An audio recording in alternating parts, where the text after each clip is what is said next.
దేవునికి స్తోత్రం. హల్లెలూయా. కూడి వచ్చిన మీ అందరికీ నా నిండు వందనాలు చెల్లిస్తున్నాను. మరొక్కసారి దేవుని సన్నిధిలో ఉండడానికి దేవుడిచ్చిన మహాకృపను బట్టి మీ అందరికీ నిండు వందనాలు చెల్లిస్తున్నాను.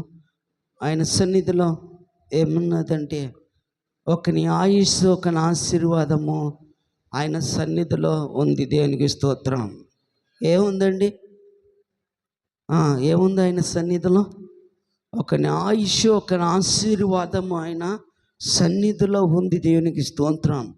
కాబట్టి ఎప్పుడూ కూడా, ఎల్లప్పుడూ కూడా సిద్ధపడి మనము మందిరంలో కనబడడానికి మనము సిద్ధపడాలి. దేవునికి స్తోత్రం. ఎక్కడ కనబడడానికి అంటే చెప్పాలి. మందిరంలో కనబడితే రేపొద్దున యేసు ప్రభు వచ్చినప్పుడు రెండో రాకడలో ఆయన ఎదుట మనం తప్పకుండా కనబడతాం. దేవునికి స్తోత్రం. హల్లెలూయా. మందిరములో కనిపించకపోతే ఆయన రెండో రాకడలో మనము కనిపించం. దేవునికి స్తోత్రం. కాబట్టి దేవుని బిడ్డలారా, దేవునికి స్తోత్రం. చాలామంది అనుకుంటా ఉంటారు, ఈ రాత్రంతా పని చేస్తే చాలా డబ్బులు వస్తాయి, ఈ వారం అంతా పని చేస్తే కష్టాలు తీరుతాయి, ఈ వారంలో నా ఆలోచన ప్రకారం నేను నడిచి ₹1 ఇది ₹10 చేసి ఏదో అమ్మితే నేను ₹1 సంపాదించవచ్చు అని అనుకుని చాలామంది ఓటీలు చేసి రెక్కలు మొక్కలు చేసుకున్నా కూడా జీవితాల్లో ఎటువంటి ఆశీర్వాదము ఉన్నదంటే, ఎవరు ఎక్కడ చూసినా అమ్మా ఎలా ఉన్నారంటే, అయ్యగారు ఆ రోజున మీరు కనిపించినప్పుడు ఎలాగైతే మేము ఉన్నామో ఇప్పుడు కూడా చెప్పండి అలాగే ఉన్నాం. దేవునికి స్తోత్రం. కారణం దేవునికి స్తోత్రం. ఆశీర్వాదం లేదా? ఆరోగ్యం లేదా? దేవుడు అన్యాయస్తుడా? దేవుడు కృప చూపించేవాడే కదా, దేవుడు మాట్లాడేవాడే కదా, దేవుడు ఆశీర్వదించేవాడే కదా, దేవుడు నడిపించేవాడే కదా. దేవునికి స్తోత్రం. కానీ దేవునికి స్తోత్రం ఒకటే మాట, కానీ మనము ఆయన దగ్గరకు వచ్చి కనిపించి కుమారుడా ఏమి కావాలని అడిగినప్పుడు మనం అన్నీ ఆయన దగ్గర చెప్పుకుని వెళ్ళినప్పుడు ఆయన అన్ని అవసరాలు తీరుస్తాడు. దేవునికి స్తోత్రం. హల్లెలూయా.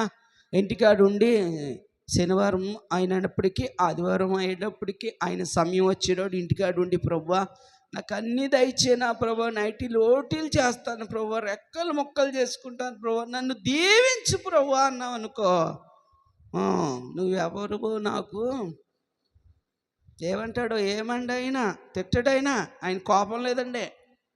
ఆయన మళ్ళాగా పోకిరి మాటలో బూతు మాటలో మాట్లాడ్డో ఏమంటాడో తెలుసు, నీవెవరువో నాకు తెలియదని చిన్న మాటతో ఆయన ముగిస్తాడు. దేవుని స్తోత్రం. ఈరోజున విలువైన దేవుని మాటలు, విలువైన దేవుని సన్నిధి, విలువైన దేవుని కృప ఈ రోజున దేవుడు మనకి దయచేసి ఉన్నాడు. దేవునికి స్తోత్రం. ఈ లోకంలో మైనమైపోయిన మనం లోకంలో ఏమైపోతామన్నా మనల్ని దేవుడు ఎందుకో ఆయన మన మీద ప్రేమ చూపించి ఆయన రక్షించి ఆయన రక్తంతో కడగబడి ఆయన సన్నిధికి శనివారం ఆదివారం తీసుకొచ్చి ఆయన కృపలో మనల్ని ముందుకు నడిపిస్తున్నాడు. చూసారా? ఇంతకంట ఆశీర్వాదం మరొకటి లేదు. దేవునికి స్తోత్రం. ఏది ఆశీర్వాదం అండి చెప్పండి? ప్రతి ఆదివారం ప్రతి శనివారం మందిరానికి రావటమే ఆశీర్వాదకరం. దేవునికి స్తోత్రం. హల్లెలూయా. ఆశీర్వాదం ఎక్కడుందంట? ఎక్కడుంది? మన పనిలో లేదు. ఎక్కడుంది? మందిరంలో దాగి ఉంది. దేవునికి స్తోత్రం.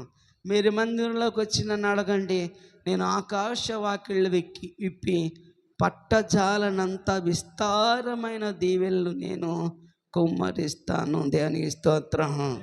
మీరు పనిలో ఉండండి, ఆదివారం అయ్యేటప్పటికి వ్యాపారంలో ఉండండి, పట్టజాలనంత విస్తారమైన దీవెనలు నేను కుమ్మరిస్తాను అన్నాడా ప్రభు? అనలేదు. దేవునికి స్తోత్రం. కాబట్టి దేవుని బిడ్డలారా, దేవునికి స్తోత్రం. ఏదైనా కూడా దేవునికి స్తోత్రం. ఎప్పుడూ కూడా దేవుని సన్నిధిని మనము పోగొట్టుకోకూడదు. ఏం చేయాలి చెప్పలే? దేవుని సన్నిధిని మనము పోగొట్టుకోకూడదు. దేవునికి స్తోత్రం. సంపాదించుకోవాల్సింది ఏంటో తెలుసా? చెప్పాలి. నేను త్వరగా వాక్యంలోకి వెళ్ళి నేను ముగించిస్తాను త్వరగా. దేవునికి స్తోత్రం. హల్లెలూయా, హల్లెలూయా. మరమరాలు తేలేదు నేను, చెప్పండి. నీళ్ళు తేలేదు, చెప్పండి. మీకోసం చెప్పాలి. ఏమీ తేలేదు, కానీ దేవుడు నాకు ఏదైతే ఉచితమైన కృపను అనుగ్రహించాడో ఆ ఉచితమైన కృపని మీకు నేను ప్రకటించి ఈ రాత్రి కాలమందు వెళ్తాను. దేనికి స్తోత్రం. హల్లెలూయా, హల్లెలూయా. కాబట్టి దేవుని బిడ్డలారా, దేవునికి స్తోత్రం. చిన్న మాటను మనం చదువుకుని త్వరగా మనం ముందుకు వెళ్దాం. యోహాను సువార్త 8వ అధ్యాయం 12వ వచనాన్ని చదువుకుందాం.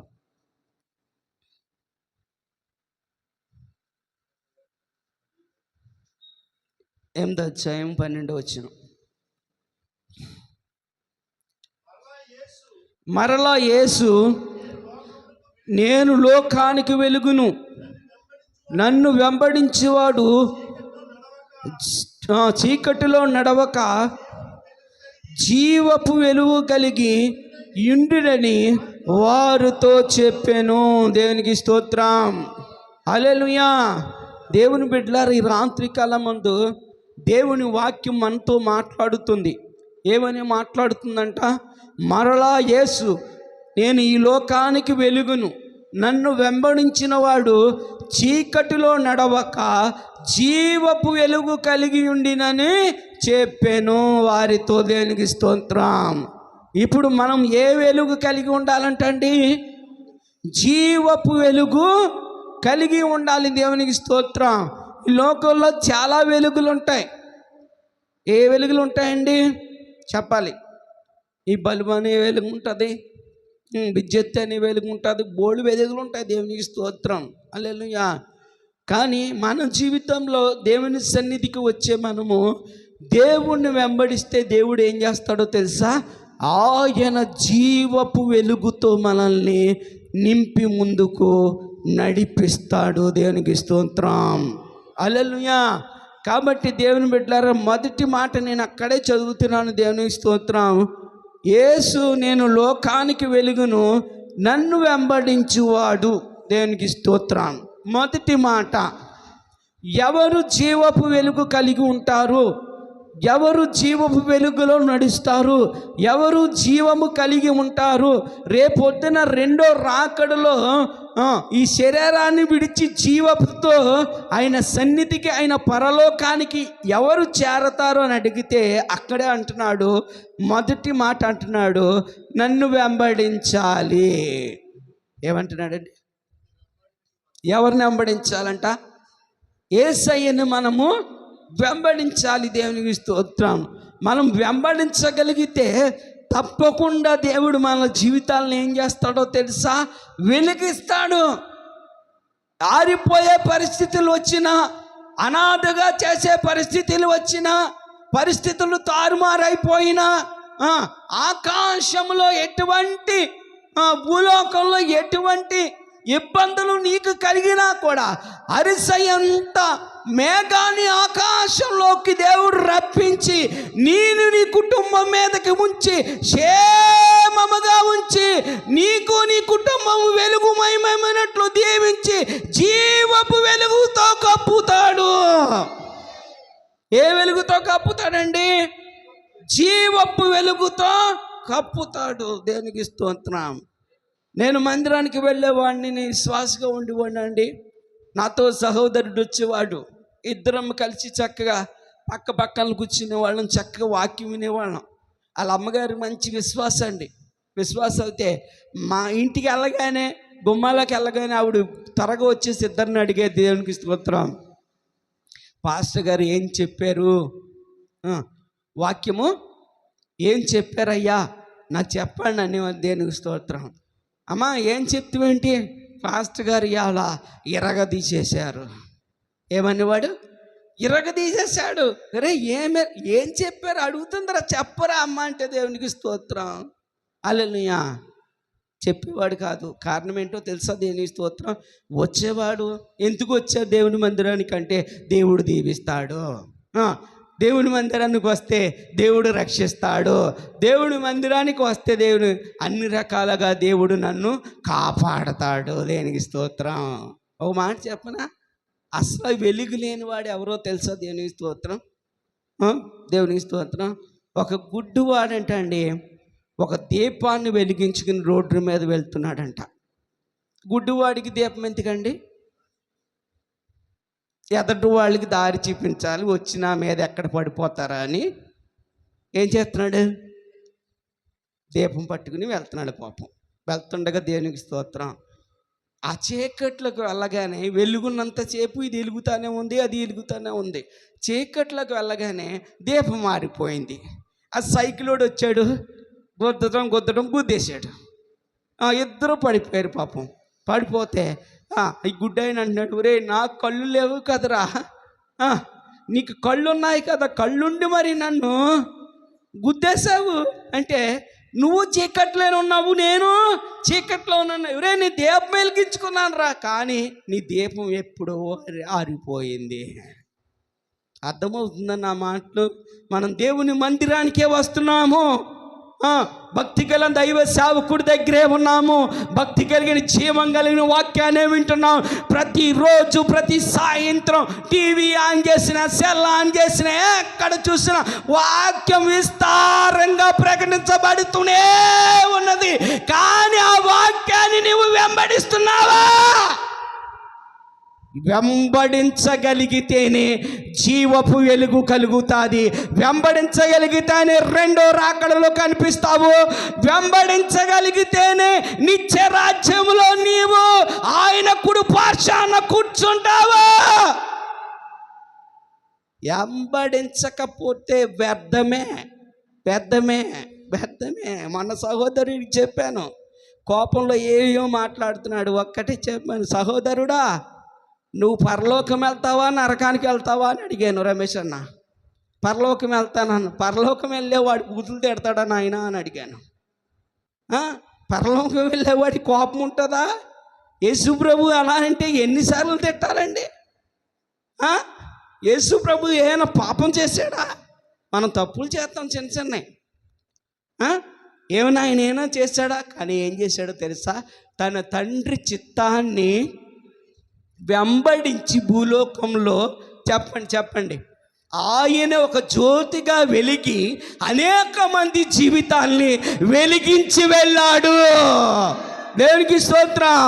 ఈరోజు మన జీవితంలో కూడా నీవు వెలిగించబడాలి, నీ ద్వారా అనేక మంది వెలిగించబడాలి. నీ పేరు చెప్తే వాడి నోట్లో నోరు పెడితేనండి, ఆవిడ నోట్లో నోరు పెడితేనండి ఇంకా మనం కనిపించమండి బాబు పాస్టర్ గారు అటు వెళ్ళకండి మీరు అంటారు ఒక్కొక్కళ్ళు. దేనికి స్తోత్రం. కానీ మనం అందరం మంచోళ్ళు వీళ్ళండి. దేనికి స్తోత్రం. కాబట్టి దేవుని వెళ్ళారా, ఇదిగో యేసు మరలా ఈ లోకానికి నేను వెలుగును, నన్ను వెంబడించిన వాడు. మొదటి మాట, జీవపు వెలుగు కలిగి ఉండాలి అంటే ఏం చేయాలో తెలుసా? వాక్యమైన దేవుణ్ణి నీవు మొదటిగా వెంబడించాలి. కన్నీళ్ళైనా, కష్టాలైనా, నష్టాలైనా, బాధలైనా, ఆస్తి ఉన్నా, అంతస్తులను, భార్య ఉన్నా, భార్య లేకపోయినా, భర్త ఉన్నా, భర్త లేకపోయినా, పిల్లలు విడిచిపెట్టినా, అందరూ విడిచిపెట్టేసినా, నువ్వు ఏ పాపం చేయకపోయినా లోకమంతా నిన్ను దోషిగా చిత్రీకరించి నిన్ను పక్కన పెట్టేసి నువ్వు దోషమని నీకు ఒక ముద్ర వేసేసినా కూడా ఏం చేయాలి తెలుసా? ఆయన్ని వెంబడించాలి. ఎలా వెంబడించాలో చెప్పనా? స్నేహితులు విడిచిపెట్టేశారు, బంధువులు విడిచిపెట్టేశారు, అన్నీ పోయినాయి. శరీరానికి రోగం వచ్చేసింది, శిలాపెంకితో కొట్టుకుంటున్నాడు అయ్యారు. బాబు చాలా మంచోడు, దండమెట్టాలి. దేని స్తోత్రం. ఇలాంటి భక్తులను జ్ఞాపం చేసుకున్నప్పుడు మనసంతా ఏమైపోతుందంటే దేవునికి స్తోత్రం. మనం ఏం చేస్తున్నాము, మన భక్తి ఎలాగ చేస్తున్నాము, ఎందుకు మనం ప్రయాణం చేస్తున్నాము అనేదే మనకు ఒక్కొక్కసారి అర్థం కాని పరిస్థితులు. దేవునికి స్తోత్రం. అర్థమవుతుందా మీకు? అందరూ దూషించేస్తున్నారు. భార్య వచ్చి అంటుంది, నీ దేవుడు ఏం చేశాడు నీకు? ఏం చేశాడు? దూషించి నువ్వు చనిపో. మూర్ఖురాల్లా మాట్లాడుతూ నా దేవుడు ఇచ్చెను, నా దేవుడే తీసుకున్నాను. భార్యని తిట్టా అధికారం యోబుకి లేదా? భార్యని చేసుకునే అధికారం యోబుకి లేదా? అక్కడ ఏం మాట్లాడింది? మంచి మాట మాట్లాడిందా, తప్పుడు మాటలు మాట్లాడిందా? మంచి మాట మాట్లాడలేదు. ఏ మాట మాట్లాడింది తెలుసా? దేవుడికి విరోధమైన మాట, సాతానికి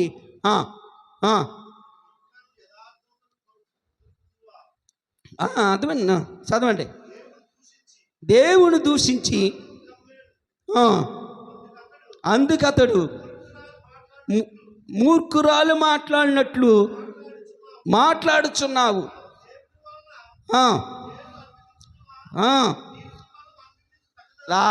ఎస్, ఇప్పుడు అర్థమవుతుంది. దేవునికి స్తోత్రం.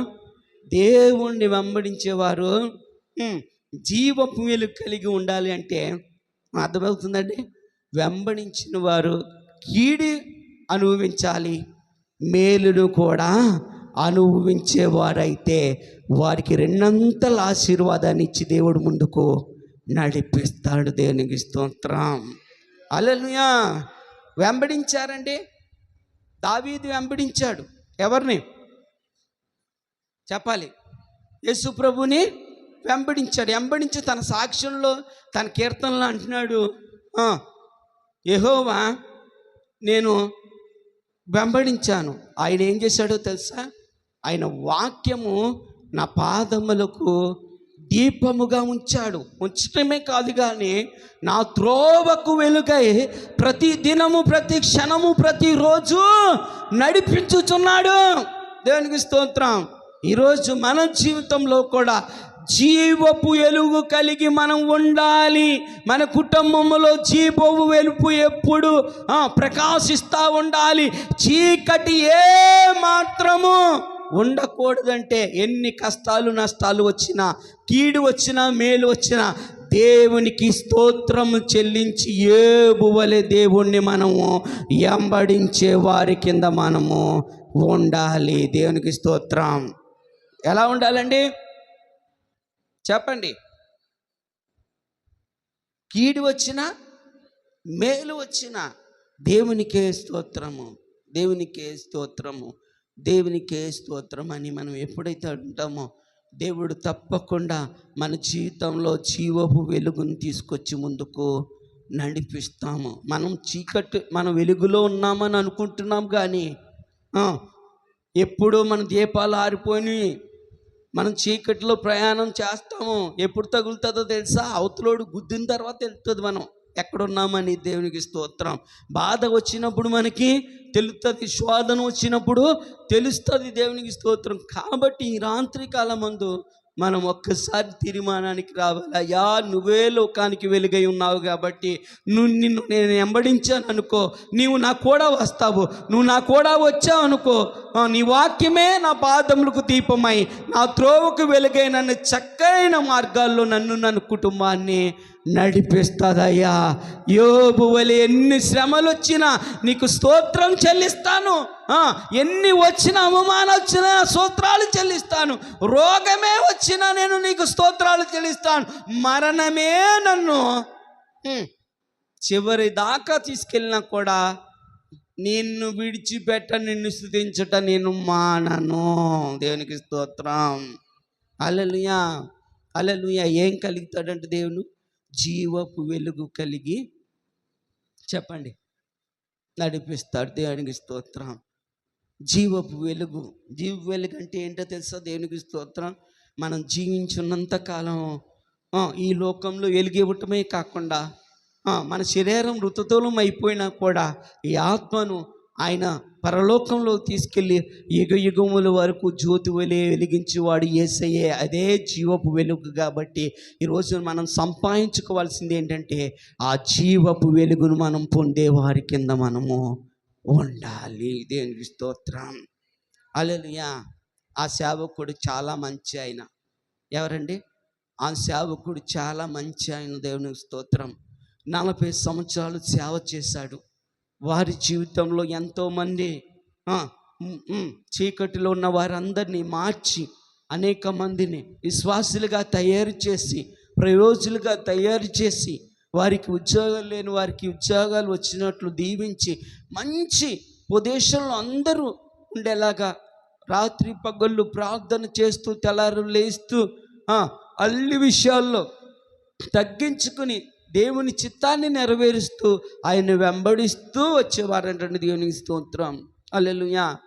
ఎక్కడ మీటింగ్, ఎక్కడ ఏది పెట్టాలన్నా, ఏది కొనాలన్నా ప్రభువు కోసం ఏది వెనక్కి చూడకుండా దేవునికి స్తోత్రం ఎక్కడొకక్కడ తీసుకొచ్చి మొత్తం మీద దేవుని పని జరిగించేవారు.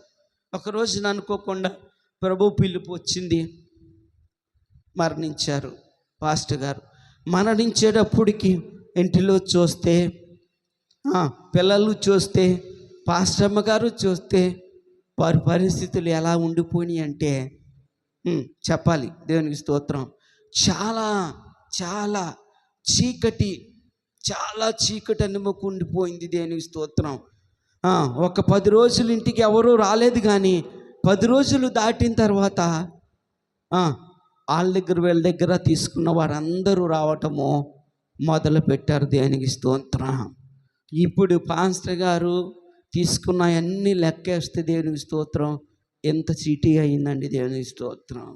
అప్పుడు పాస్టర్ అమ్మగారు పిల్లలు కూర్చుని ఇన్నాళ్ళ నుంచి పాస్టర్ గారు మనకు ఆస్తిని సమకూర్చారు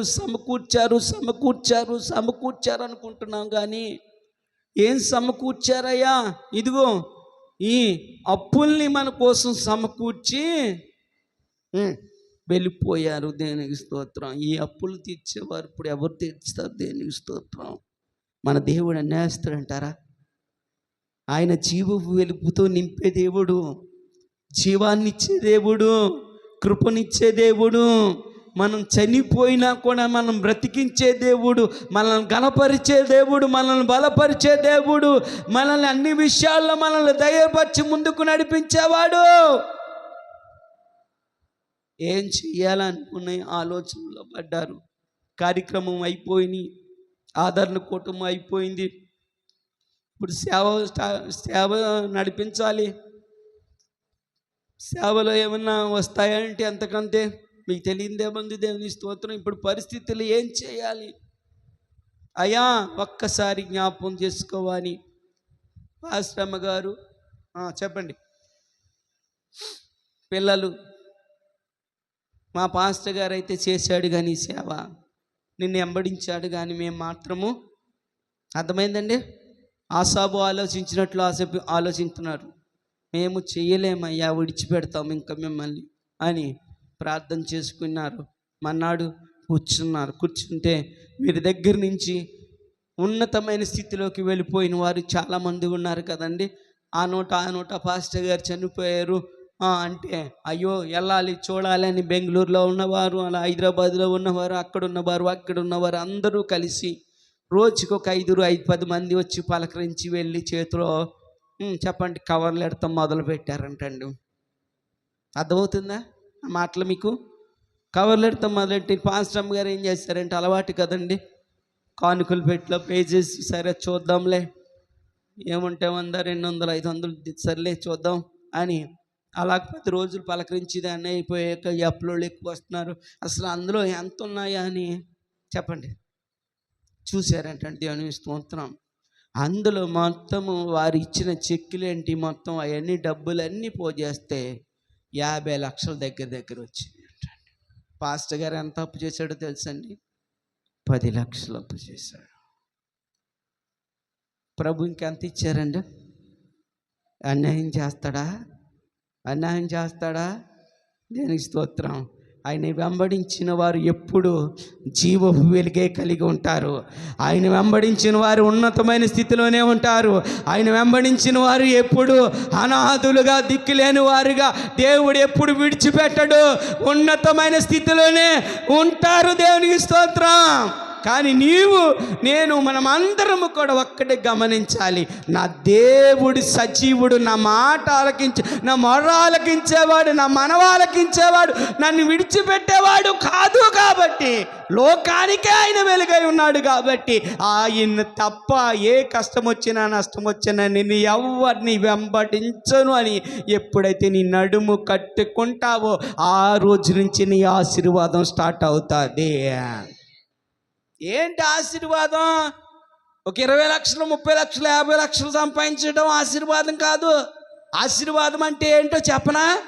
సాయంత్రం అయ్యేటప్పటికి పనిలోంచి యజమాని ఇంటి రాగానే భార్య వంట చేసి అన్నీ రెడీ చేసి భోజనం బల్ల చుట్టూ నలుగురు కూర్చుని చక్కగా ఆ కౌరు ఈ కౌరు చెప్పుకుంటా భోజనం చేస్తూ ఉంటారు. చూసారా? నలుగురు ఇంటికి వచ్చి దేవుణ్ణి స్తుతించి ఆరాధించిన తర్వాత ఆ మాట ఈ మాట చెప్పుకుని ఒక ఐక్యత కలిగి ఉంటారు. చూసావా? ఇది ఆశీర్వాదము. అంతే తప్ప కానీ 40 లక్షలు సంపాదించి 50 లక్షలు 100 లక్షలు ఇది కాదు ఆశీర్వాదమా. ఆశీర్వాదం ఏంటో తెలుసా? ఇంటిలో సంతోషము సమాధానమే ఆశీర్వాదము. అంతే. దేవుని స్తోత్రం. ఇంటి నిండా రోగాలతో, ఇంటి నిండా భార్యాభర్తలకు సంబంధం లేకుండా ఒకళ్ళు ఉంటే ఒకళ్ళు, ఇది ఆశీర్వాదం ఎక్కడా? నువ్వు ఆశీర్వాదం పొందుకున్నానని నువ్వు సాక్ష్యం ఎక్కడ చెప్పగలవు? నేను యేసు ప్రభుని వెంబడించానని ఎక్కడ చెప్పగలవు? అర్థమవుతుందా నా మాటలు? దేవునికి స్తోత్రం.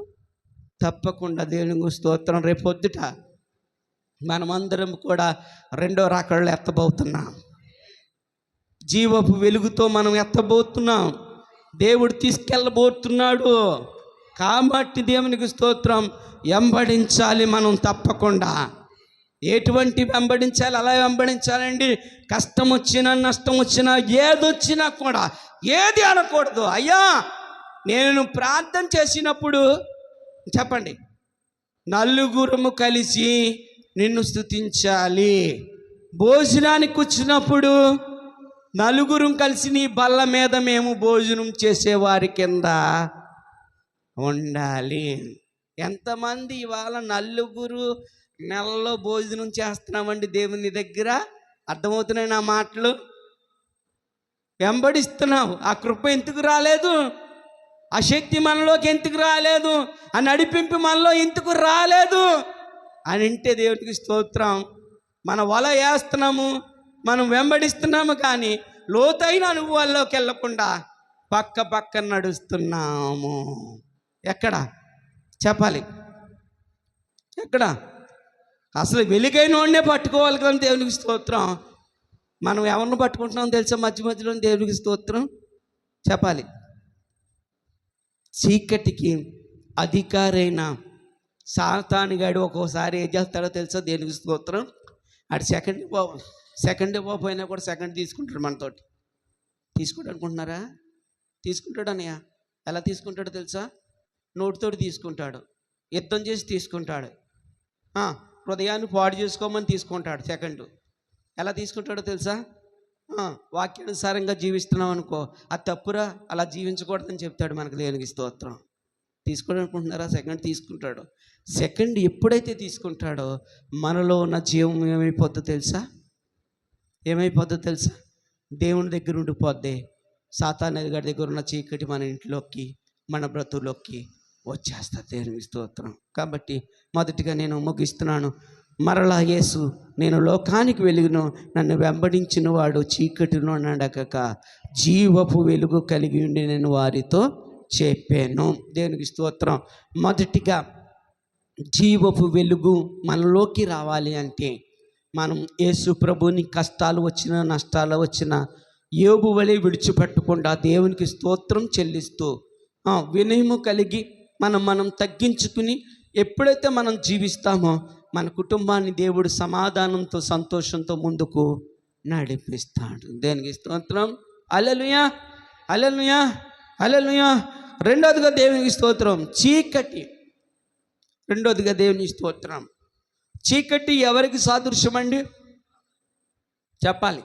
అపవాదికి సాదృశ్యం. అంటే చీకట్లో ఏం జరుగుతాయంటే దేవునికి స్తోత్రం, దేవుడికి విరోధమైన పనులన్నీ జరుగుతాయి. దేవునికి స్తోత్రం. మా చిన్నప్పుడు మేము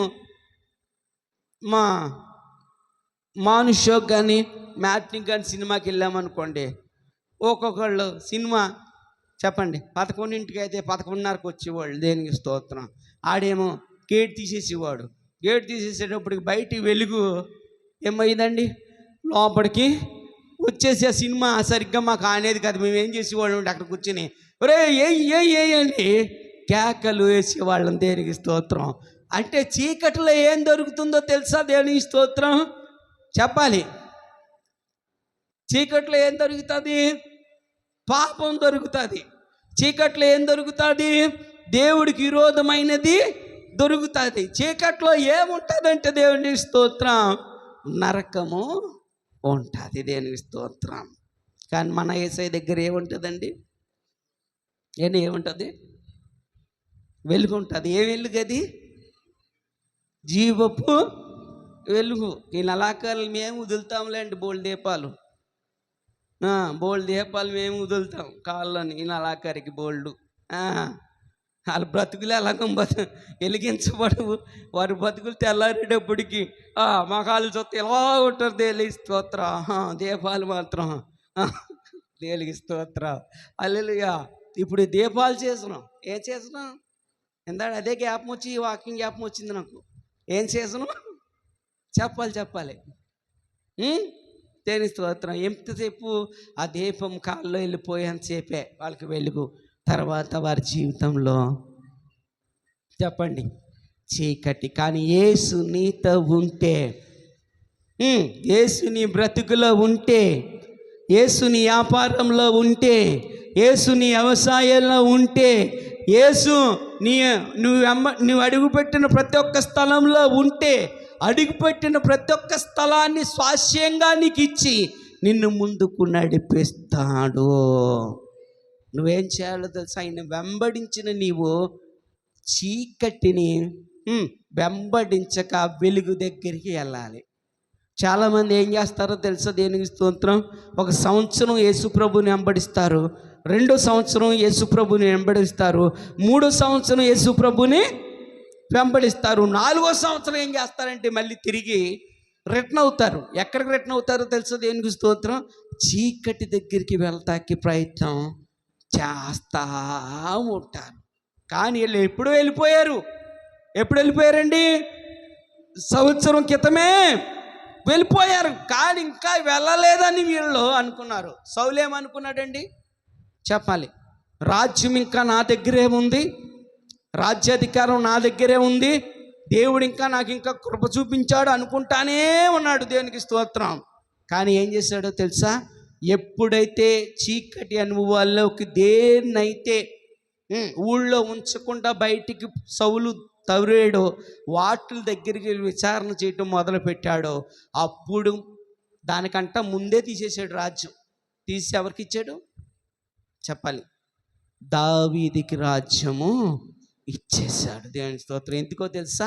వెనకడుగు వేశాడు కాబట్టి, అసూయను హృదయంలో పెంచుకున్నాడు కాబట్టి, ఈర్ష్యను హృదయంలో పెంచుకున్నాడు కాబట్టి, దావీదంటే కోపాన్ని పెంచుకున్నాడు కాబట్టి రాజ్యాన్ని తీసివేసేశాడు. ఈ రోజున జీవపు వెలుగు నీలోంచి దేవుడు తీసేశాడు అంటే నీలో ఏమున్నాయో తెలుసా? ఈర్ష, పగ, దేశం, కక్షలు, వాళ్ళని. దేవునికి స్తోత్రం. ఈ నిమిషం చాలండి మనం వెళ్ళిపోవాలనుకుంటే. దేవుడు సెలవిస్తే నిమిషం చాలు. దేవునికి స్తోత్రం. పాట పాడుతా వెళ్ళిపోయిన వాళ్ళు చాలామంది ఉన్నారు, ప్రసంగం చేస్తా వెళ్ళిపోయిన వాళ్ళు చాలామంది ఉన్నారు, నవ్వుతా మాట్లాడుతూ వెళ్ళిపోయిన వాళ్ళు చాలామంది ఉన్నారు. కాబట్టి దేవునికి స్తోత్రం. రెండోదిగా దేవునికి స్తోత్రం, దేవుణ్ణి వెంబడించిన వారు విడిచిపెట్టిన చీకటి దగ్గరికి మళ్ళీ తిరిగి వెళ్ళకూడదు. అర్థమవుతుంది నా మాట? మీరు ఎప్పుడు జీవ వెలుగు కలిగి ఉండాలంటే విడిచిపెట్టిన చీకటి దగ్గరికి మళ్ళీ మనము వెళ్ళకూడదు. దేవునికి స్తోత్రం. ఆయన అంటున్నాడు కదా, మీరు దాస్యపు కాడి కింద ఉన్న వారిని నేనేం చేశాను? దాస్యపు కాడిని ఎరగొట్టి మిమ్మల్ని నేను స్వతంత్రులుగా చేసి నేను బయటికి తీసుకొచ్చాక మళ్ళీ మీరు కాడి కింద నేను ఉంటాను, అక్కడే నాకు బాగుంది, అక్కడే నేను చిక్కుకుంటానంటే అది ఎంతవరకు అండి దేవునికి స్తోత్రం? అది ఏమన్నా జీవపు వెలుగు తీసుకుని వస్తుందా? రేపొద్దున జీవపు వెలుగు మనలోకి మన రాకడలు, దేవుని రాకడలు మనల్ని నిలబెడతదంటారా? ఏ మాత్రము నిలబెట్టదు. యేసు ప్రభువుని వెంబడించిన వారు కష్టమైన నష్టమైన మళ్ళీ చీకటి యొద్దకు మనము వెళ్ళకూడదు. వెళ్ళాడా? చెప్పాలి నా మాట అర్థమవుతుందన్న మాటలో. వెళ్ళాడా యోబు? వెళ్ళలేదు. కష్టమైన నష్టం, ఒకవేళ ప్రాణం పోతే పోద్దే అనుకున్నాడు దేవుని స్తోత్రం. కానీ చీకటి యొద్దకు వెళ్ళలేదు కాబట్టి జీవపు వెలుగు కలగటమే కాదు కానీ రెండంతల ఆశీర్వాదం జీవితంలో పొందుకున్నాడు. ఆమేన్, ఆమేన్. కాబట్టి ఈ రోజున నీవు నేను మనందరం కూడా దేవునికి స్తోత్రం, హల్లెలూయా. చాలామంది అంటూ ఉంటారు, ఒరే ఊరిగారిలో దీపం పెట్టి దేవుడా దిక్కా అంటే దేవుడు ఏం కాపాడుతాడా? నువ్వు చేయవలసిన పని నువ్వు చేయాలరా. మనం చేయవలసిన పని. దానికంటే ముందు ప్రభువుని వెంబడించడం నేర్చుకోవాలి, ప్రభు వాక్యాన్ని వినడం నేర్చుకోవాలి, ప్రభు వాక్య ప్రకారము ముందుకు నడవడము నేర్చుకోవాలి. ఏదైతే విడిచిపెట్టామో ప్రభువుకి విరోధమైన చీకటిని, దాని జోలికి వెళ్ళకుండా, ఆ దాసిపు కాడి కిందకి మనం వెళ్ళకుండా జాగ్రత్త పడుతూ ప్రతిరోజు, ప్రతి క్షణం, ప్రతి గంట మనం పరిశోధించుకుంటూ ముందుకు వెళ్ళే వారి కింద ఉంటే రేపొద్దున జీవపు వెలుగు కలిగి ప్రభు రాకడలో మనము ఎత్తబడతాం. దేవునికి స్తోత్రం. ఆగని ఓరులో ఆరిన నేలపై మా ముందు వెలసితివే సైన్యములకు అధిపతివై. ఆగని ఓరులో ఆరిన నేలపై మా ముందు వెలసితివే సైన్యములకు అధిపతివై. పరక్రమశాలివై నడిచావు కాపరిగా, పరక్రమశాలివై నడిచావు కాపరిగా.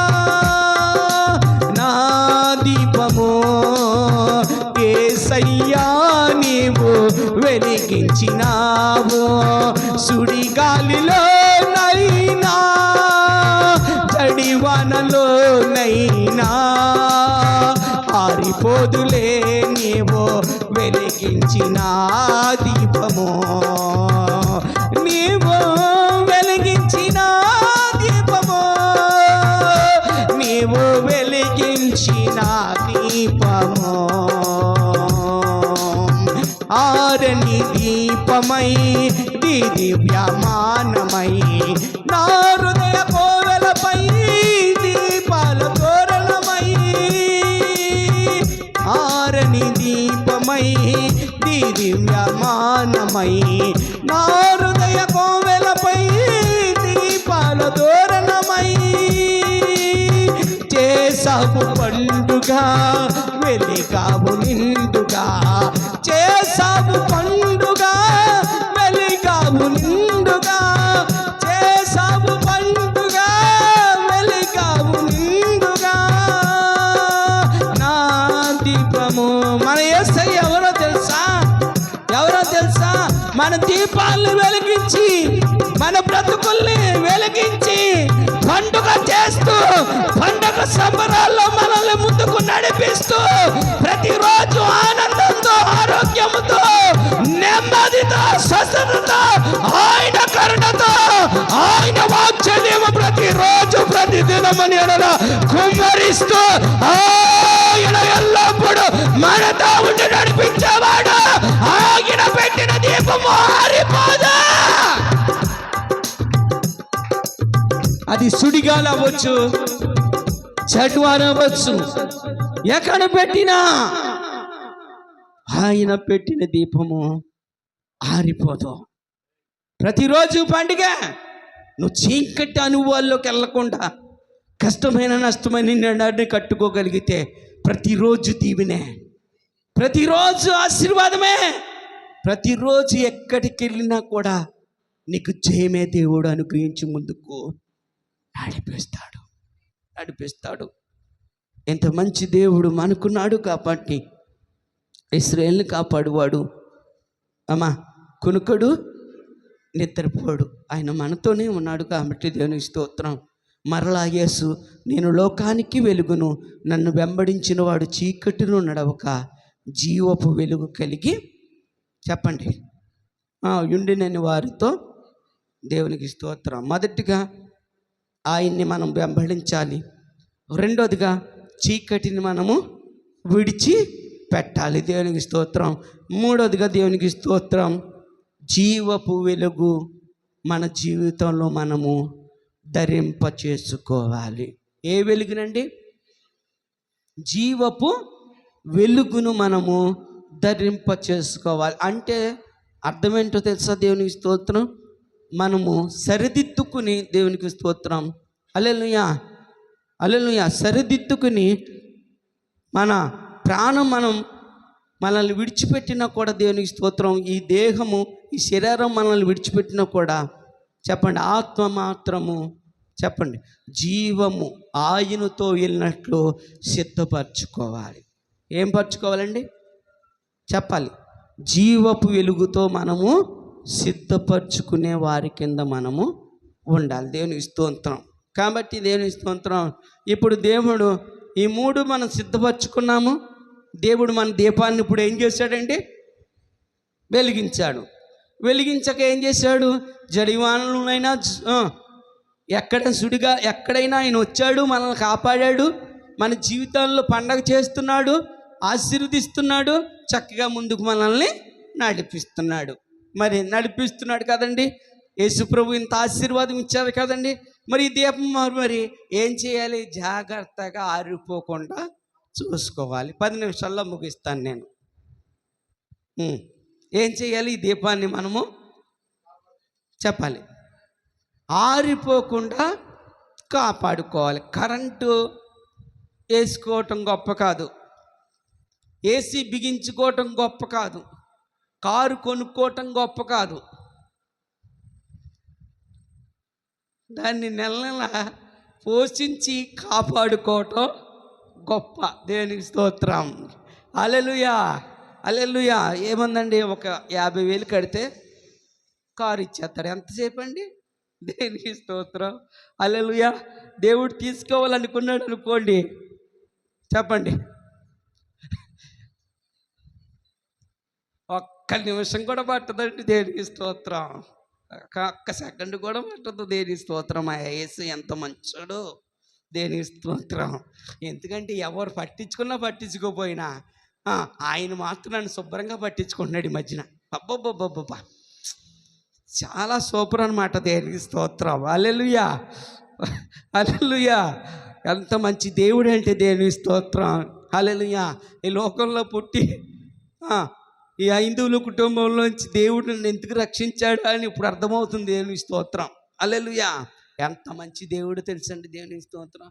నా జీవితాంతకాలం కూడా ఏం చేసినా, ఎంత చేసినా, ఎంత సేవ చేసినా, నా ప్రాణమే పోగొట్టుకున్న ఆయన కోసం కూడా ఆయన రుణం నేను తీర్చలేనండి బాబు. దేవునికి స్తోత్రం. హల్లెలూయా. శ్రమ వచ్చినప్పుడు మాట్లాడుతున్నాడు, అనారోగ్యం వచ్చినప్పుడు మాట్లాడుతున్నాడు, శోధన వచ్చినప్పుడు మాట్లాడుతున్నాడు, అన్ని దారులు మూసిపోయినప్పుడు ఆయనే దగ్గరుండి నువ్వు నడవకపోయినా నేను నడిపిస్తాను బాబు, రా బాబు అని దగ్గరుండి నడిపిస్తున్నాడు. దేవునికి స్తోత్రం. అబ్బాబాబా, దేవునికి స్తోత్రం. మంచిది, గొప్ప దేవుడు అండి. దేవునికి స్తోత్రం. నా జీవితంలో నేను చాలిన దేవుడు ఇంకెక్కడ ప్రపంచంలో, ఎక్కడ భూగోళంలో ఎక్కడ చూసినా మనకు దొరకని దేవుడు యేసు ఒక్కడేనండి. యేసు ఒక్కడే, యేసు ఒక్కడే, యేసు ఒక్కడే.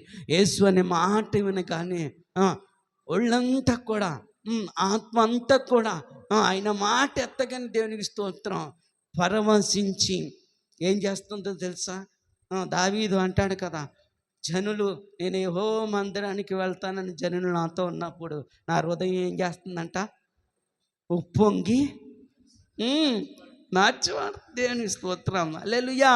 మనం ఎక్కడున్నా కూడా దేవునికి స్తోత్రం. ఎక్కడున్నా కూడా దేవునికి స్తోత్రం. ఏది లేకపోయినా కూడా, అయ్యా నువ్వు నాకు సంతోషం ఇయ్యి అన్నావు అనుకో, వచ్చేస్తాడు. దేవునికి స్తోత్రం. ఆనందం ఇయ్యి అన్నా అంటే వచ్చేస్తాడు. దేవునికి స్తోత్రం. అయ్యా ఈ శ్రమను తప్పించు ప్రభువా అన్నావు అనుకో, వచ్చేస్తాడు. దేవునికి స్తోత్రం. కానీ కానీ దేవుని స్తోత్రం, వెలిగించే దీపం ఇప్పుడు ఎలా ఉండాలో తెలుసా? ఎలా ఉండాలో తెలుసా? చెప్పండి. ఒత్తు స్పీడ్గా పెట్టకూడదు, ఒత్తు తక్కువ పెట్టకూడదు.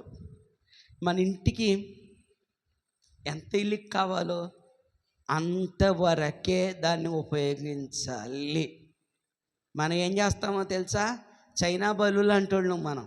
మీరు కాదులే అమ్మ, కొంతమంది రై రై రై రై రై రై రై రై రై టపక్కని మాడిపోతారు. ఎందుకు పని దేని స్తోత్రం. అదే ఇండియా బల్లులు అనుకో, ఇంకా కొద్దిగా పని చేస్తే రిపేర్ చేయించుకుంటాక పని చేస్తే దేనికి స్తోత్రం. ఒక ఆవిడ అన్నదంట, అమ్మా చేసుకున్నావు కానీ ఆ చైనా వాడిని పెళ్లి చేసుకోవద్దమ్మా అన్నదంట. నానమ్మ నువ్వు ఎన్ని చెప్పు, నాకు ఆ చైనా వాడి తప్ప ఇంకెవరిని చేసుకొని అన్నదంట.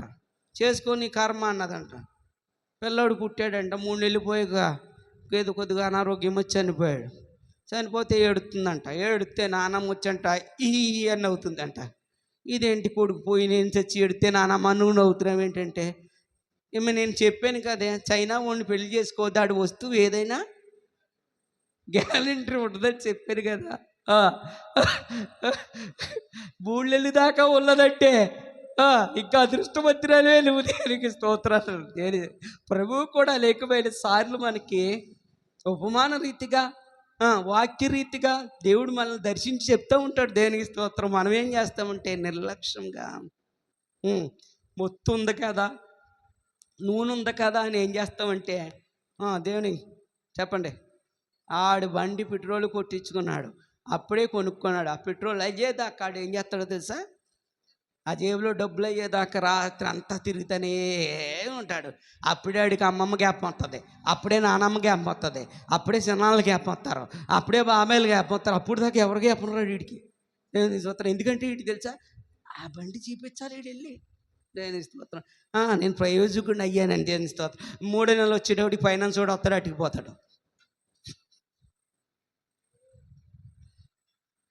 దేవుడు వెలిగించే దీపం ఎలా ఉండాలో తెలుసా? ఎగిరెగిరి పడతా ఉండకూడదు. ఎప్పుడు దివ్యమానముగా వెలుగుతూ ఉండాలి, అనేక మందికి వెలుగునిస్తా ఉండాలి. కాబట్టి దేని స్తోత్రం. దీపంలో మొదటిగా నేను ముగిస్తున్నాను. ఏమయ్యాలి అంటే ఒత్తిని వేసుకోవాలి, రెండవదిగా నూనెని వేసుకోవాలి, మూడవదిగా చెప్పండి ప్రాకారాల్ని సిమ్లీని వేసుకోవాలి. దేవునికి స్తోత్రం. కాబట్టి ఈ 3 వేసుకుంటే దీపం ఎప్పుడు వెలుగుతానే ఉంటుంది. దేవునికి స్తోత్రం. హల్లెలూయా హల్లెలూయా. మా అమ్మ 4:30 అయ్యేటప్పటికి ఆ 2 దీపాలు కాళ్ళలో కట్టుకెళ్ళి సిమ్లీలు కడుక్కొచ్చి వెలిగించరా నన్ను తిట్టేసి రోజుని.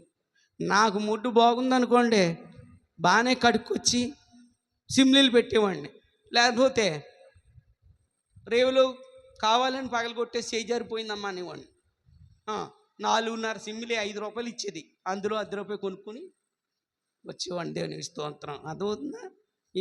ఇప్పుడు కూడా మన దీపాలని మనం ఏం చేస్తామో తెలుసా?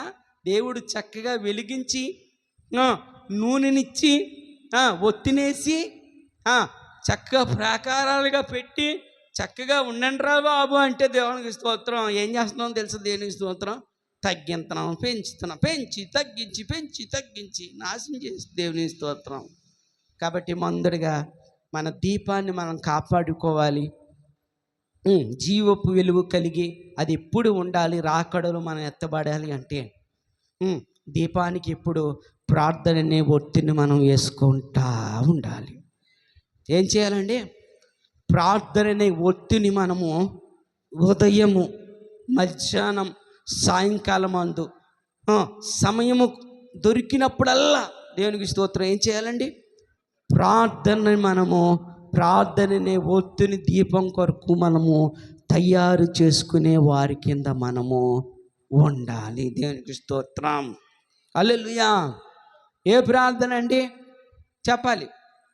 విశ్వాసం కలిగిన ప్రార్థనని మనము వేయాలి. విశ్వాసం కలిగిన ప్రార్థన వేయకపోతే మళ్ళీ దీపం మళ్ళీ సరిగ్గా రాదు. దేవునికి స్తోత్రం. హల్లెలూయా. ఒక ఆవిడ, నేను ప్రార్థన చేస్తున్నాను కదా అయ్యగారు, నా ప్రార్థన ఎలా ఉందో పరీక్షించుకోవాలి, ఏం చేయమంటారని అడిగిందంట పాస్టర్ గారిని. ఏం చెప్పినా ఈవిడితో ప్రమాదం, రేపు పొద్దున్న పాస్టర్ గారు చెప్పారంటే నన్ను పంచాయతీలో నిలబెడతారు, లేదా పోలీస్ స్టేషన్ తీసుకెళ్తారు, నాకెందుకులే అమ్మా, నువ్వు ఎలా పరీక్షించుకోవాలనుకుంటున్నావో అలా పరీక్షించుకోమ్మా అన్నాడంట. దేనికి స్తోత్రం. ఇంటికాడ కూర్చుంది, వెళ్ళింది. ఆ చెత్త తాటలు రోజు ఇంటి ముందు నుంచే వెళ్తాయంట. ఆ చెత్త ఆటను ఆపిందంట, 100 రూపాయలు చేతెట్టిందంట. ఎవరే ఈ చెత్త ఇక్కడ ఇయ్యి, రేపు పొద్దున పట్టుకెళ్తుంది కానీ అన్నదంట. పంచాయతీ వాళ్ళు తిట్టేస్తారమ్మా, గొడవ అయిపోద్దమ్మా అంటే, నువ్వు ఏం పర్లేదు నేను చూసుకుంటాను అని చెత్త అక్కడ ఏంచి ప్రార్థన మొదలెట్టిందంట. నిజంగా నా ప్రార్థన చెప్పండి నిజమైతే, ప్రభువా తెల్లారేటప్పటికి చెత్త ఇక్కడి నుంచి ఉండకూడదు అన్నదంట. బాగానే ఉంది. నిజంగా కళ్ళు మూసుకుని మోకరించి ప్రార్థన చేస్తే ఆ చెత్త ఎవడొకడు వచ్చి మొత్తం మీద అట్టుకెళ్ళిపోతాడండి. కంపల్సరీ దేవుడు కార్యం చేయకుండా మాత్రం ఉండడం. దేవునికి స్తోత్రం. కానీ ఈవిడ ఏం చేస్తుందో తెలుసా, ఒక కన్ను ఇలా మోస్తుంది, ఒక కన్ను ఇలా తెరిచి వెళ్ళిందంటవా స్తోత్రం. మళ్ళీ ఒక గంట పోయాక మళ్ళీ మొదలెట్టి వెళ్ళిందంటవా ఇంకేం వెళ్తుంది నిమ్మకం. దేవునికి స్తోత్రం. పొద్దున్న పంచాయతీ కేకేశారు, చెత్త ఎందుకు తిప్పించాము, కంపోజ్ చేత ఇంటి పక్క కూడా అందరూ కంప్లైంట్ పెట్టారు. 500 పైనేసి ఇంకో 100 రూపాయలు టాటరోడ్కి ఇచ్చి ఎక్కించింది పొద్దున్న. దేవునికి స్తోత్రం. అందుకుంటున్నా దేవునికి స్తోత్రం. మన దీపం వెలగాలి అంటే విశ్వాసం అనే చెప్పండి ప్రార్థనని మన కుటుంబానికి మనం కట్టుకోవాలి. దేవునికి స్తోత్రం. తప్పకుండా నేను ప్రార్థన చేసి ఆమెను అన్నాను.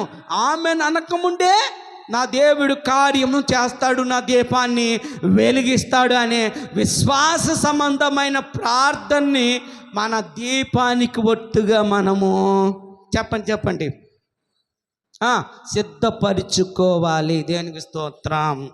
రెండోదిగా దేవునికి స్తోత్రం, నూనెను పోసుకోవాలి. ఏం పోసుకోవాలి? నూనెని పోసుకోవాలి. దేవునికి స్తోత్రం. ఆ నూనె ఎలా వస్తుంది? ప్రభు సన్నిధికి వచ్చిన ప్రభు అంటున్నాడు, మీకు ఏం తక్కువైనా నన్ను అడగండి, నేను మీకు ఇస్తాను. అది ఏమైనాను కూడా అది నాకు ఇష్టమైంది అయితే నేను వెంటనే మీకు నేను దయచేస్తాను అంటున్నాడు. దేవునికి స్తోత్రం. హల్లెలూయా. ఇప్పుడు నూనె పోసుకోవాలి. ఆ పక్కనున్న ముగ్గురు పరిశుద్ధాత్మ అభిషేకం పొంది చక్కగా దేవుల్లో నింపబడి దీపాన్ని వెలిగించుకుంటూ భాషలు మాట్లాడుకుంటూ పరిశుద్ధత కలిగి చక్కగా జీవిస్తున్నారండి. దేవునికి స్తోత్రం. హల్లెలూయా. ఆ పక్కన ఒక ఆవిడ ఉంది. ఆవిడ ఏం చేయాలి? అయ్యా ప్రభువా, వారికి ఇచ్చిన ఆత్మను నాకు కూడా దయచేయి, వారికి ఇచ్చిన ప్రార్థనా జీవితాన్ని నాకు కూడా దయచే ప్రభువా. ఏమి తక్కువైనా నన్ను అడగమన్నావు కదా, నేను ఇప్పుడు ఆస్తులు అడుగుతలేదు, అంతస్తులు అడుగుతలేదు, నీ ఆత్మను అడుగుతున్నాను, నీ ప్రార్థనను నాకు నేర్పించమని అడుగుతున్నాను, ఇవే కదా అడుగుతున్నాను ప్రభువా, ఇవే అని అడగకుండా దేవునికి స్తోత్రం రాత్రి అంతా కూర్చుని ప్రతిరోజు వాళ్ళ భాషను మాట్లాడి ఆనందించి ఆత్మతో నింపబడుతుంటే నేను నా ముఖము ఇలా చూస్తున్నానని రాత్రి అంతా కూర్చుని 3 మాటలు నేర్చుకుందంట. ఏ మాటలు? 3 మాటలు నేర్చుకుందంట అన్నయ్య. ఆ రోజున పాస్టర్ గారికి ఒక 5 కొత్త వాళ్ళు వచ్చారు, యవనస్తులు. ఏమైనా వీళ్ళకి వాక్యం చెప్పి నేను బాప్తిస్మం ఇప్పించాలి.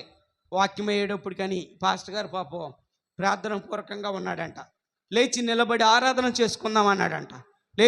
లేచి నిలబడి ఆరాధన చేసుకుందాం అనేటప్పటికి అందరూ ఆత్మలో పొందుకుని చక్కగా ఆనందిస్తూ ఉంటే ఈవిడేం చేస్తుందంటే లేచి రాత్రి నేర్చుకుంది కదండి, నేర్చుకున్న 3 మాటలు మాట్లాడుతూ కత్తి కర్ర బర్ష, కత్తి కర్ర బర్ష, కత్తి కర్ర బర్ష అని మొదలెట్టినారు. దేనికి స్తోత్రం.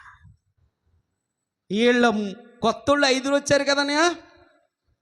కత్తి అంటుంది, కర్ర అంటుంది, బర్ష అంటుంది. అంటే ప్రార్థన అయిపోయిన తర్వాత మమ్మల్ని బలిగా ఏమన్నా ఇస్తారేమో అనుకుని పరిగెట్టడం మొదలెట్టారంటే వీళ్ళ వెనకాల మా పాస్టర్ గారు పరిగెడతాం మొదలెట్టాడంటే. దేనికి స్తోత్రం.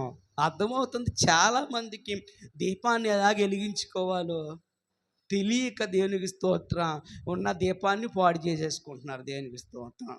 రెండోదిగా నీ దీపం నీ కుటుంబం ఎప్పుడు వెలుగుతూ ఉండాలంటే ఆత్మ లేనివాడు నా వాడు కాదని దేవుని వాక్యం చెప్తుంది. ఆత్మ ఉంటేనే నువ్వు సర్వసత్యంలోకి నడిపించబడతావు. ఆత్మ ఉంటే మంచి చెడు అనే విమోచన నీకు కలుగుతుంది. ఏది మంచో ఏది చెడో భావినేత్రాలు ముయ్యబడతాయి, మనోనేత్రాలు తెరవబడతాయి. కాబట్టి నీ ఆత్మను పొందుకుని నీవు ఏం చేయాలో తెలుసా? నీ దీపంలో నూనెగా నీ ఆత్మను సమకూర్చుకోవాలి. దేవునికి స్తోత్రం, హల్లెలూయా. మూడోదిగా దేవునికి స్తోత్రం. మూడోదిగా ఏం చేయాలండి చెప్పాలి. నూనె వేసాము, ఒత్తేసాము, ఇప్పుడు సిమ్లీ వేయాలి. సిమ్లీ కింద ఏమేయాలి అంటే దేవునికి స్తోత్రం, ఆది అపోస్తుల బోధను ప్రాకారాలుగా మనం నిలబెట్టాలి. దేన్ని పెట్టాలండి? ఆది అపోస్తుల బోధను మనం ఏం చేయాలి? ప్రాకారాలుగా మనం ఎప్పుడైతే నిలబెడతామో ఈ దీపము లోపలికి ఏ శత్రువు రావడానికి అవకాశము ఉండదు. ఏది రావడానికి అవకాశము ఉండదు. ఆడొచ్చాడు, ఆడెవడో నన్ను అడగొద్దు, నా ఫ్రెండ్ ఏమీ కాదాడు. దేనికి స్తోత్రం. వచ్చాడు, నరకాన్ని చూశాడు, అందరూ మాడి మసి అయిపోయి కేకలేసేస్తున్నారు. పరలోకం చూశారు, పరలోకంలో ఏముందంటే యేసు ప్రభు పరిశుద్ధుడు పరిశుద్ధుడు పరిశుద్ధుడు అని చక్కగా ప్రతిగానాలు నిలబడుతున్నాయి. నువ్వు రారా అని నరకంలో ఉన్న వాళ్ళు కేకేస్తున్నారు. అంటే వీడి ప్లేస్ ఎక్కడా చెప్పాలి. నరకానికి వెళ్ళేవాడు వీడు, దేనికి స్తోత్రం. కానీ వీడేం చేశాడు తెలుసా? నెత్తి మీద ఉన్న టోపీ తీసి పరలోకంలో పెట్టేశాడంట. ఎక్కడికి? పరలోకం గేట్ అవతలకి వెళ్తున్నాడు. వెళ్ళేటప్పుడు యేసుప్రభు గారు అక్కడే ఉన్నాడు. నేనే సత్యము, నేనే మార్గము, నేనే జీవము, నేనే ప్రధాన యాజకుడినై ఉన్నాను, నా ద్వారానే తప్ప ఇంకెవరు లోపలికే. దేవునికి స్తోత్రం అని కూర్చున్నాడు. అక్కడ కూర్చుంటే ఏ బాబా వెళ్ళిపోతున్నావు అని అడిగాడు.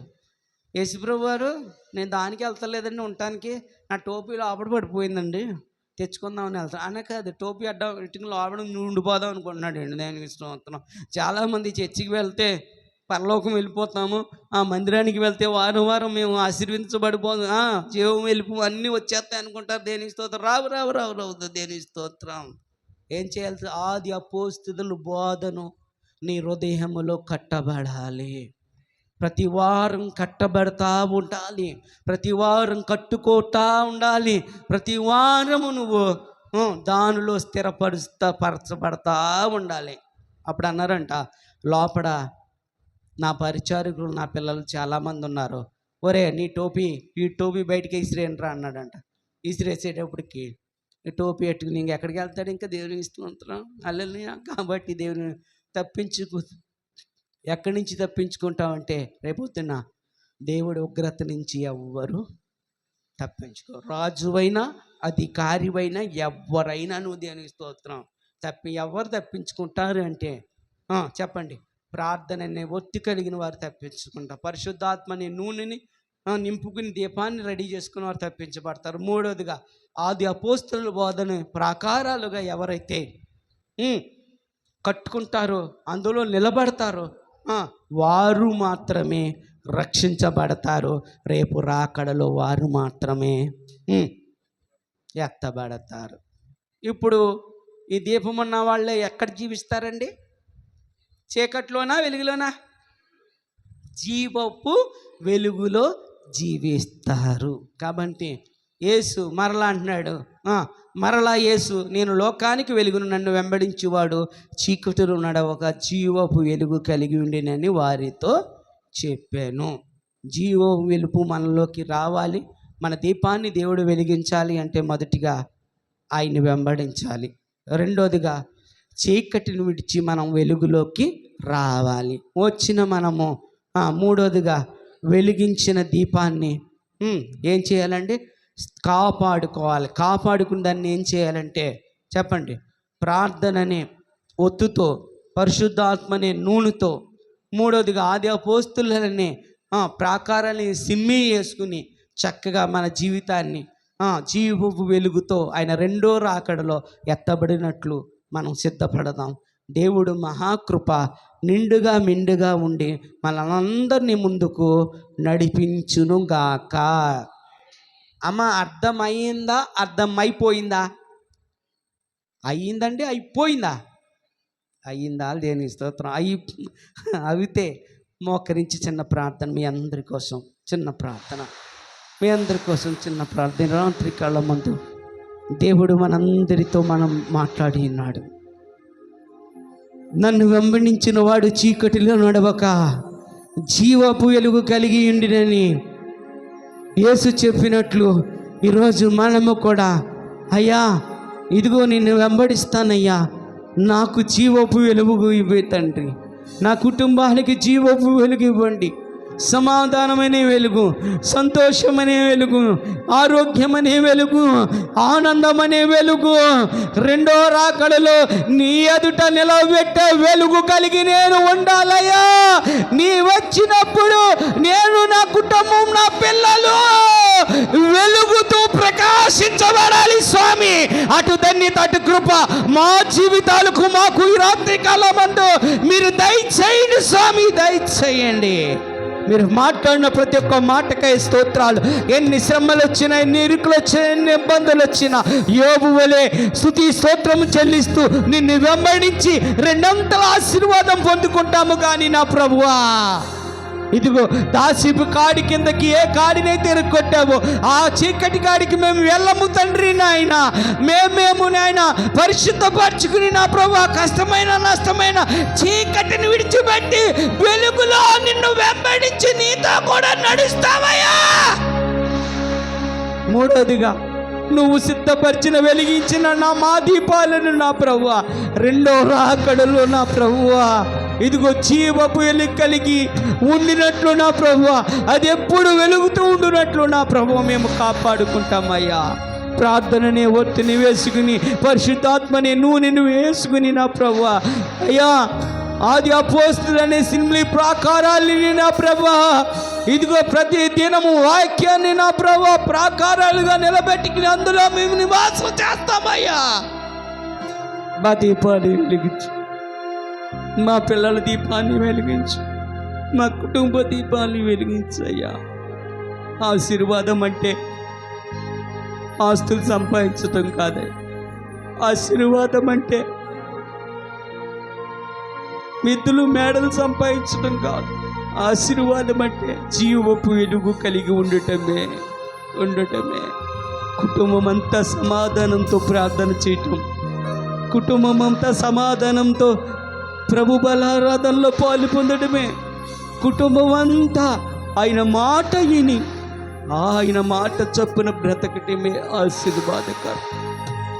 ఇటు ఎవరైతే తీర్మానం చేసుకుంటారో రెండో రాకడో జీవపు వెలుగు వీరందరినీ ఉన్నతమైన ఆశీర్వాదంతో, ఉన్నతమైన ఆరోగ్యంతో, ఉన్నతమైన క్షేమంతో, ఉన్నతమైన కృపతో, ఉన్నతమైన దీవెనలతో, ఉన్నతమైన కృపా కాపుదలతో, నెమ్మదితో రక్షించి ఆయన రాకడలో ఆయన ఎదుట నిలవబెట్టును.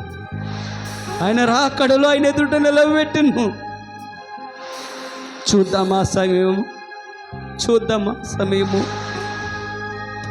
ఆ సమయం చూద్దామా, నిరీక్షణ కలిగి ఉందామా.